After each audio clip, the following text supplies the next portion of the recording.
Aquest reconeixement m'ha fet molta il·lusió, però vull també en aquest moment d'il·lusió, fer palès que, sens dubte, aquest reconeixement no hauria estat possible, no l'hauria pogut rebre de cap manera sense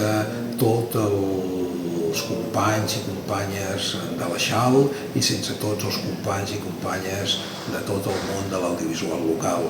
Ha estat l'audiovisual local una gran part de la meva vida professional i que avui aquí al MAC, en el Mercat Audiovisual de Catalunya, que és el punt de trobada màxim que té el sector a Catalunya anualment, doncs se'm faci aquest reconeixement, a mi m'omple de joia i d'alegria i vull donar les gràcies a tots i a totes perquè sense ells, sense elles, això no hauria estat possible. Espero que